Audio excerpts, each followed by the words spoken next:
The Collector, by Matthew Spence. Yes, may I help you?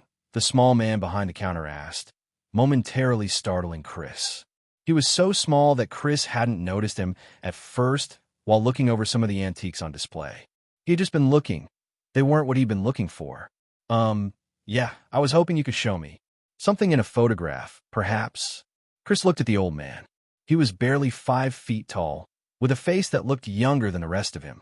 The man came from behind the counter and guided Chris over to a shelf of framed pictures, one of which caught Chris's attention in particular. Interesting, isn't it? The man asked. It's been part of our collection for some time. Chris looked at it. It was a photograph of a man who seemed to be about Chris's age in what appeared to be a colonial African setting. He was wearing khakis and stood with a group of African tribesmen. As Chris looked, he couldn't help but notice that he seemed familiar, somehow. Does he resemble someone you know? The old man asked, apparently sensing what Chris was thinking. Well, as a matter of fact, he did. Yeah, but I've never seen him before in my life. Like he might be a relative or something. When was this taken? The late 1880s, I believe, at least. That's what I gather from some of the other personal artifacts that came with it. It was taken in East Africa, which of course was part of the British Empire at that time. Do you have any English relatives? Not that I know of. My ancestors were Dutch and Pennsylvania German. Chris looked more closely. He does look like a relative, though, maybe a distant cousin or something. How much is it? The man told him, and they settled on a price.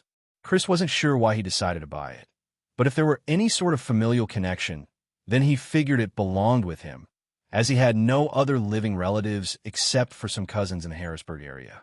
When he got home, Chris set the photograph up on a bookcase where he contemplated it further before eating some leftovers for dinner.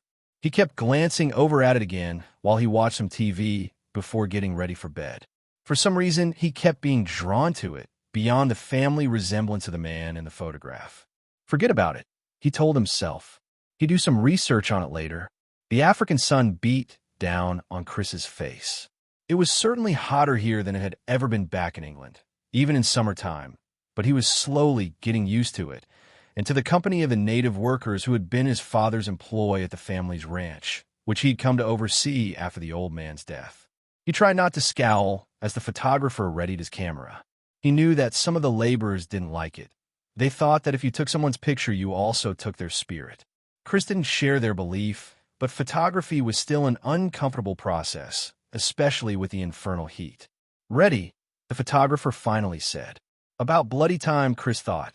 At least he would finally be preserved for posterity, he thought as the flash went off.